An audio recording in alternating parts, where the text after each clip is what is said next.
ګناه کې ستا زندگی هم تباه کېږي، ستا صحت هم بربادېږي. او شهوت په غلطه طریقې سره ته پوره کې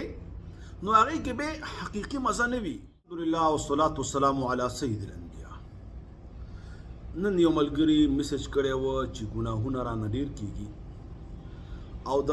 مسافرۍ د وجې نه خپل شهوت نشم کنټرول کولی. وروره مهربانه، الله تعالی دې په مونږ ټولو باندې رحم وکړي او الله تعالی دې مونږ ته د رزق او د تجارت د اسباب په خپل کلي او وطن کې او د خپل والدینو او د خپلو ماشومانو سره نږدې را نصیب کړي او الله ته هر څه آسان دي. دلته به تا یو اهمه خبره او ستا توجه دې طرف ته راوګرځوم چې دا کوم ژوند الله تعالی مونږ ته راکړی دی دا ډېر مختصر دی او بیا په دې ژوند کې که شپېته کالی که اویا کالی دا د ځوانۍ چې کوم ژوند دی دا د هغې نه هم پکې بیا یوه حصه ده. انسان څه په ماشومتوب کې تیر کړي او بیا راځوان شي او د هغې نه پس بیا په کمزورۍ باندې د بدن شروع شي او بیا په دې کې دریم سټیپ چې ته د شهوت دپاره او د خپل زړه د خوشحالولو دپاره یو ګناه کې نو هغه به په دې کې ډېر کم دی، هغه بیا د ګنټو نه هغه به منټونو نه یا د سکندونو سره تعلق ساتي. خو لیکن چې کله یو شهوت په غلطه طریقې سره ته پوره کې نو هغې کې به حقیقي مزه نه وي، حقیقي خوند پکې نه وي، هغه صرف د شیطان وسوسه وي او دوکه وي او تا باندې غالبه شوی دی او تا فقط تباه کوي او تا په نقصان کې واقع کوي. نو چې کله عمر هم کم شي او عمر کې بیا د ځوانۍ عمر د هغې نه کم شي او بیا په هغې کې د شهوت د پوره کولو، د خوند د اخیستلو، د مزې د اخیستلو او د ګناه کول لږ وخت کې دغه قیمتي سودا د جنت د الله تعالی د راضي کولو او صبر هغه غورځې او ځان بې صبره کې خپل آخرت بربادې،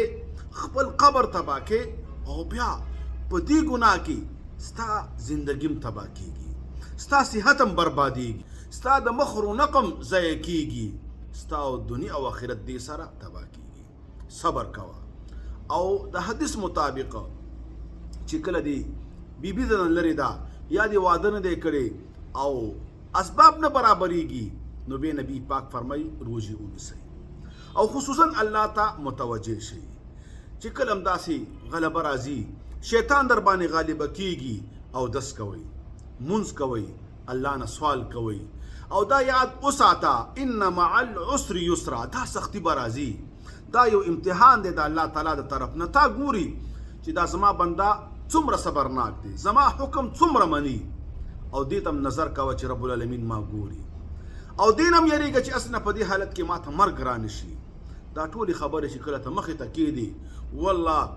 یو څو ځل به صبر وکړي، د صبر میوه خوږه وي، الله تعالی به داسې لارې درته کولاو کړي، حلال پاک مال به درکړي او سره د دې نه دا خبره هم یاد وساته که ته بدکارۍ نه کې او فحش کې نو صحیح حدیث کې راځي غنا او زنا دا نه جمع کېږي. که ته زناکار او بدکاره شوي ته به د پیسو او د مالدارۍ مخ ونه ګوري، هغه به مخکې او ته به ورپسې او ذلیله به دنیا به هم دې خرابوي او آخرت به هم دې خرابي او صحت به هم دې تباهي. نو تا څه ګټه وکړه؟ بیا درته وایم ژوند ډېر لږ دی، ځواني پکې بیا یوه حصه ده او د مزې دپاره چې کوم ګناه ته کې خو به هېڅ شی هم نه دی او په دې لږ مزه باندې ته هغه جنت او بیا خپل راحت، خپل د بچو هغه امانت